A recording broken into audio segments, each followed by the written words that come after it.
Hi hi dear, how are you? പിന്നെ എന്തൊക്കെയുണ്ട് വിശേഷമൊക്കെ? ഞാനിവിടെ വന്നിട്ട് ഏകദേശം ഒരു 4 വർഷം ആവാനായിട്ടോ. ഞാൻ പറയാൻ വന്ന ടോപ്പിക് ഇതൊന്നല്ല. ഇപ്പോൾ മൊത്തം യൂട്യൂബ്, ഇൻസ്റ്റ മൊത്തത്തിൽ തുറന്നു കഴിഞ്ഞാൽ മാനിഫെസ്റ്റേഷൻ്റെ ഒരു ക്ലാസ്സിനെ കുറിച്ചിട്ടും അത് വർക്കൗട്ട് ആവുമോ എന്ന് ചോദിച്ചിട്ടുള്ളൊരു കാര്യം നമ്മൾ മൊത്തത്തിൽ കാണുന്നുണ്ടല്ലോ. എൻ്റെ സിറ്റുവേഷൻ അനുസരിച്ചിട്ട് ഞാൻ 2025 ഇത് വർക്കാവോ ഇല്ലയെന്ന് ഞാൻ കേൾക്കുന്നത്. ഞാൻ ഇതിനെ പറ്റിയിട്ട് അറിയുന്നുണ്ടായിരുന്നില്ല കേട്ടോ. ഞാൻ ഇതേമാതിരി ഇൻസ്റ്റയൊക്കെ നോക്കുന്ന സമയത്താണ് ഞാനൊരു വന്നതിന് ശേഷം യൂട്യൂബ് യൂസ് ചെയ്തതിൽ കുറവായി. ഇപ്പോൾ ഞാൻ കൂടുതലായിട്ട് ഇൻസ്റ്റ യൂസ് ചെയ്യാൻ തുടങ്ങിയപ്പോൾ ഞാൻ അങ്ങനെ നോക്കുന്ന സമയത്താണ് ഇങ്ങനെ മാനിഫെസ്റ്റേഷൻ്റെ ക്ലാസ്സും കാര്യങ്ങളൊക്കെ ഇങ്ങനെ കേൾക്കാൻ തുടങ്ങിയത് കേട്ടോ.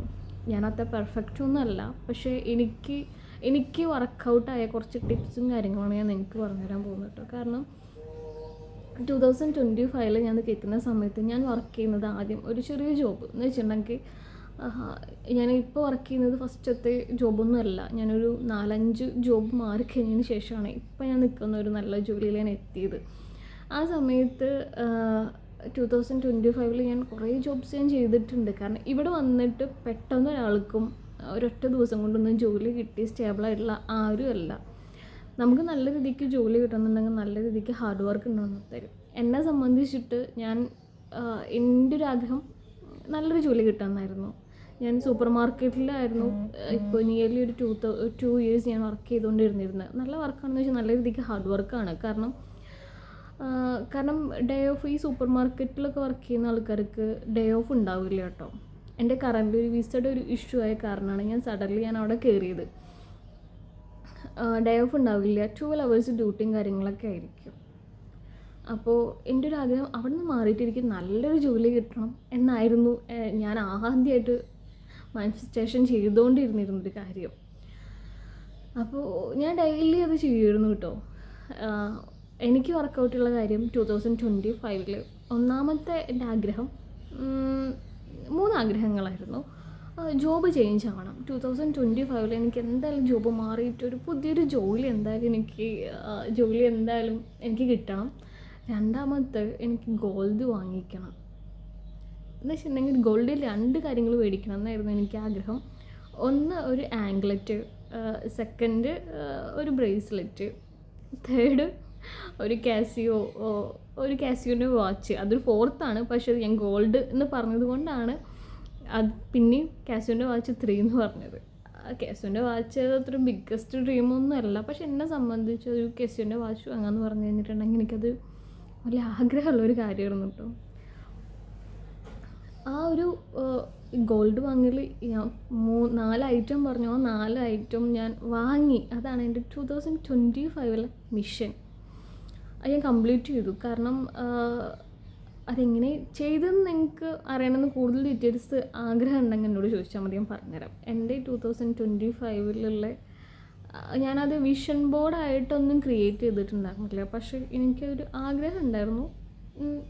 അതിന് ഡെയിലി ഞാൻ വർക്കൗട്ട് ചെയ്യുമായിരുന്നു കേട്ടോ. കാരണം ഈ മാനിഫെസ്റ്റേഷൻ ടെക്നിക്ക് എന്നൊക്കെ പറഞ്ഞു കഴിഞ്ഞിട്ടുണ്ടെങ്കിൽ ഇങ്ങനെ ഇരുന്ന് നമ്മൾ മാനിഫെസ്റ്റേഷൻ ചെയ്തതിന് ശേഷം നമ്മൾ എന്ത് കാര്യമായാലും നമ്മൾ പ്രാർത്ഥിച്ച് കഴിഞ്ഞതിന് ശേഷം പിന്നെ നമ്മളത് കയറി കിടന്നിട്ട് ഉറങ്ങിയിട്ടൊന്നും കാര്യമില്ല. കാരണം എന്ത് കാര്യമാണെങ്കിലും ആദ്യം നമുക്കത് ഒരു എയിം ഉണ്ടായിരിക്കണം, പിന്നെ അതിലേക്ക് എത്തിക്കാനുള്ളൊരു വിഷൻ ഉണ്ടായിരിക്കണം, ലാസ്റ്റ് നമ്മളത് ചെയ്യാനുള്ള ഒരു സ്റ്റെപ്പെങ്കിലും നിങ്ങൾ എടുക്കണം.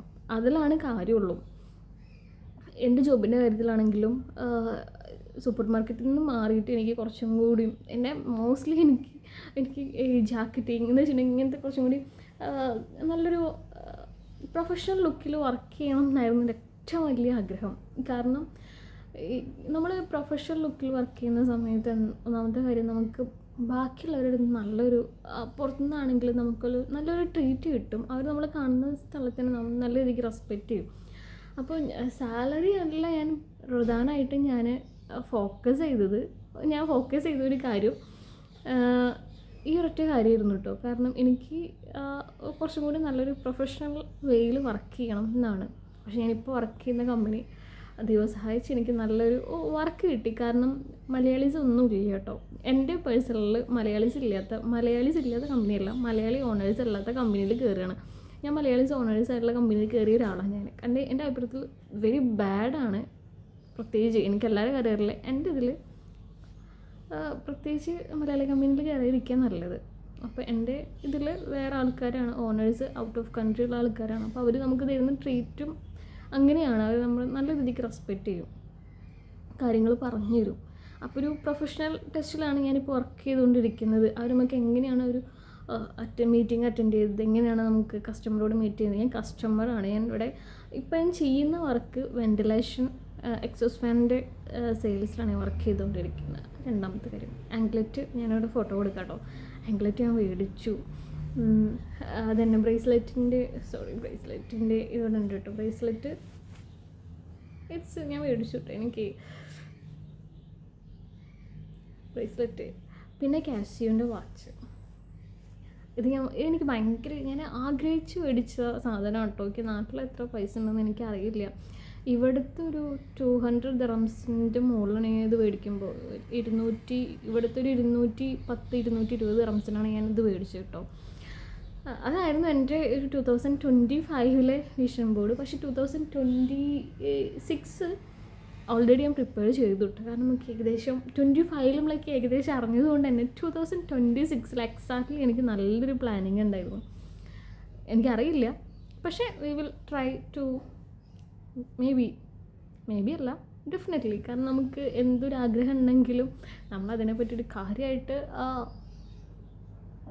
ഡെയിലി നമ്മൾ അതിനോട്ട് അമിതമായിട്ട് ആഗ്രഹിച്ചുകൊണ്ടിരിക്കുന്ന സമയത്ത് നടക്കും എന്നാണ് എൻ്റെ ഒരു ഇത്. കാരണം ഞാൻ ഓവറായിട്ട് അങ്ങനെ ഭക്തിയുള്ള ആളൊന്നുമില്ല, പക്ഷേ നമ്മുടെ മനസ്സിലുള്ള ആഗ്രഹം നടക്കും എന്ന് നമ്മൾ പ്രവർത്തിക്കണം. കാരണം എനിക്ക് ബെഡ് സ്പേസിൽ നിന്ന് മാറുന്നായിരുന്നു ആഗ്രഹം. ഞാൻ ബെഡ് സ്പേസിൽ നിന്ന് മാറി ഞാൻ റൂമിലേക്കായി ഇപ്പോഴത്തെ കറൻറ്റ് സിറ്റുവേഷനിൽ. കാരണം ഇവിടെ പ്രവാസികൾക്കറിയാം ഏറ്റവും കൂടുതലൊരു സ്ട്രഗിളായിട്ടുള്ളൊരു സിറ്റുവേഷൻ ബെഡ് സ്പേസിലൊക്കെ നിൽക്കുന്നതാണ് കേട്ടോ. കാരണം ഭയങ്കര ബാഡ് എക്സ്പീരിയൻസ് ആണ്. കാരണം നമ്മൾ മേടിച്ച സാധനം കാണില്ല.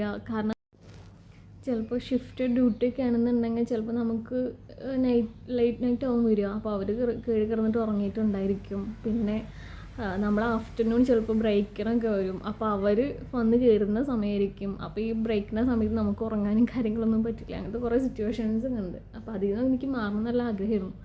പിന്നെ ചിന്താഗതി എന്ന് വെച്ചിട്ടുണ്ടെങ്കിൽ നമ്മൾ എപ്പോഴും താഴ്ന്ന ആൾക്കാരെ കൂടെ ഞാനങ്ങനെ ഇറസ്പെക്റ്റായിട്ട് പറയല്ല കേട്ടോ. റെസ്പെക്റ്റ് ഉണ്ട്, താഴ്ന്നതും ചെയ്തതെന്നല്ല.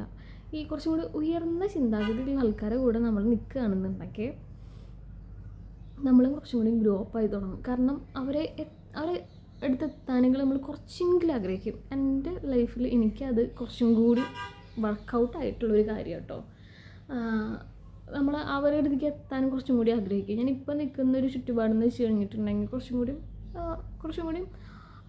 ഹയസ്റ്റ് ആയിട്ടാണ് നിന്നുകൊണ്ടിരിക്കുന്നത്. കാരണം അതിൻ്റെ ഓപ്പോസിറ്റുള്ള ആൾക്കാർ ഷിപ്പിൽ വർക്ക് ചെയ്യുന്ന ഫാമിലിയാണ്. അവൾ ടീച്ചറാണ്.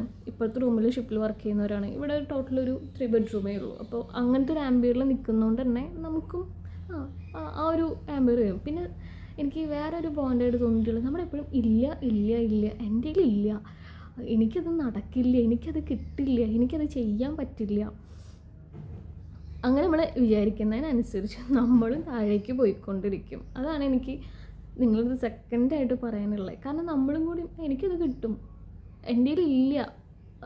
പ്രത്യേകിച്ച് നമ്മൾ ഗ്രാറ്റിറ്റ്യൂഡ് എന്ന് വെച്ചിട്ടുണ്ടെങ്കിൽ നമുക്ക് കിട്ടുന്ന ഓരോ പൈസയ്ക്കും അല്ലെങ്കിൽ നമ്മൾ ഓരോ ചെയ്യുന്ന പൈസയ്ക്കും താങ്ക്ഫുള്ളായിട്ടിരിക്കുക. ഇപ്പോൾ നമ്മളൊരു 10 രൂപ ചിലവാക്കുന്നുണ്ടെങ്കിൽ താങ്ക് യു എന്ന് പറയാൻ നമ്മൾ കാണിക്കുക. കാരണം നമുക്ക് ആ സമയത്ത് ആ 10 രൂപ ഉള്ളത് കൊണ്ടാണ് നമ്മളത് ചിലവാക്കിയത്. പക്ഷേ നേരെ മറിച്ച് ചെയ്യുന്നത് പറയും, ഷോ 10 രൂപയേ ഉള്ളൂ, ഇപ്പോൾ ഇത് കിട്ടിയുള്ളൂ, അങ്ങനെ പറയുമ്പോൾ ഇല്ലേ. ഇപ്പോൾ നമ്മളെ സംബന്ധിച്ച് തന്നെ നമ്മളിപ്പോൾ ഒരാൾക്ക് ഹെൽപ്പ് ചെയ്തു, അയാൾ നമ്മളോട് ഭയങ്കരമായിട്ട് താങ്ക്ഫുള്ളായിട്ട് നല്ല രീതിക്ക് ബിഹേവ് ചെയ്യുകയാണെന്നുണ്ടെങ്കിൽ നമുക്ക് കുറച്ച് നമ്മൾ കൊടുത്തുള്ളൂ, പിറ്റേ തവണ നമുക്ക് പിന്നെയും ചെയ്യാൻ തോന്നും. നേരെ മറിച്ച് നമ്മളൊരാൾക്ക് സഹായം ചെയ്തു, അയാൾ ഇത്ര തന്നുള്ളൂ എന്നുണ്ട് നമ്മുടെ മുഖം തിരിച്ച് നമ്മൾ സെക്കൻഡ് കൊടുക്കുമോ? നമ്മൾ കൊടുക്കില്ല. ആ ഒരു സിറ്റുവേഷൻ തന്നെയാണ് എനിക്ക് മാനിഫെസ്റ്റേഷനിൽ എനിക്ക് വർക്കൗട്ട് ആയതുള്ളത്. എല്ലാ തവണയും നമുക്കത് കിട്ടിയത് കാരണം നമ്മൾക്ക് ഒരു സ്വപ്നം പോലെ തന്നെയാണ് നമുക്ക് അത് നമ്മൾ കണ്ണടച്ചിരിക്കുന്ന സമയത്ത് നമുക്കത് കിട്ടിയ ഫീലും കിട്ടിയ ഹാപ്പിനെസ് ആവുന്ന സമയത്ത് നമ്മുടെ മൈൻഡിൽ ഓൾവേസ് അത് കയറും. അപ്പോൾ നമുക്കത് ഓൾവേസ് വർക്കൗട്ടാവും. അതാണ് എന്നെ സംബന്ധിച്ചിട്ട് മാനിഫെസ്റ്റേഷൻ ടെക്നിക്കിൽ എനിക്ക് വർക്കൗട്ടുള്ളത്. അതെങ്ങനെ ഞാൻ ചെയ്തതെന്ന് അറിയണമെന്നുണ്ടെങ്കിൽ നിങ്ങൾ എനിക്ക് വേറൊരു വീഡിയോയിൽ പറഞ്ഞു തരികയാണെങ്കിൽ പെർഫെക്റ്റ് ആയിട്ട് എനിക്ക് പറഞ്ഞു കേട്ടോ. എനിക്ക് 2025 മീൻസ് വെരി ലക്കി ആയിട്ടുള്ള ഇയർ ആണെന്ന് വെച്ചാൽ ലക്കി ഇയർ ആണ്. പക്ഷെ അതിൽ തന്നെ എനിക്ക് കുറച്ചും കൂടി ബുദ്ധിമുട്ടിയിട്ടുണ്ട്. പക്ഷെ എല്ലാം നല്ല പെർഫെക്റ്റ് ആയിരുന്നു കേട്ടോ. നല്ലൊരു 2025 ഇയർ എന്നെ സംബന്ധിച്ച് ഈ ഒരു മൊമെൻറ്റിൽ ഇങ്ങനെ ഹാപ്പിയാണ്. It's good. കാരണം എല്ലാം നല്ലതായിരുന്നു. നിങ്ങൾക്ക് വേറെ എന്തെങ്കിലും അറിയാനുണ്ടെങ്കിൽ എൻ്റെ അടുത്ത് ചോദിച്ചാൽ മതി, ഞാൻ പറഞ്ഞുതരാം കേട്ടോ. ഫിനാൻഷ്യൽ ഞാൻ ചെയ്തുകൊണ്ടിരുന്നത് ഞാൻ എങ്ങനെയാണ് ഈ ഗോൾഡ് വാങ്ങിയത്, ഇത്രയും വില മേടിക്കുന്ന സമയത്ത് അത്യാവശ്യത്തിന് വിലയുള്ള സമയത്ത് നമ്മൾക്ക് എങ്ങനെ ഗോൾഡ് മേടിക്കാം, എങ്ങനെ ഞാൻ മേടിച്ച ടെക്നിക്ക് എങ്ങനെയാണ് ഞാൻ സേവിങ്സ് ഉണ്ടാക്കിക്കൊണ്ടിരിക്കുന്നത്, അതിനുള്ള പറ്റിയുള്ള ഡീറ്റെയിൽസ് അറിയണമെങ്കിൽ എന്നോട് പറഞ്ഞാൽ മതി, ഞാൻ പറഞ്ഞു. ഓക്കെ, അപ്പോൾ നിങ്ങൾക്ക് കൂടുതൽ ഡീറ്റെയിൽസ് അറിയണമെന്നുണ്ടെങ്കിൽ എൻ്റെ ചാനലൊന്ന് സബ്സ്ക്രൈബ് ചെയ്യുക. പിന്നെ നിങ്ങൾക്ക് അറിയാനുള്ള കാര്യങ്ങൾ കമൻറ്റിലായിട്ട് ഇടുക. അപ്പോൾ തന്നെ നിങ്ങൾക്ക് കമൻറ്റിൽ പറഞ്ഞാൽ തന്നെ ഞാൻ ഓൾറെഡി പറഞ്ഞിരുന്നു നിങ്ങൾക്ക്. പിന്നെ എന്തെങ്കിലും അറിയണമെന്നുണ്ടെങ്കിൽ ജസ്റ്റ് ചോദിക്കുക, ഞാൻ പറഞ്ഞുതരും.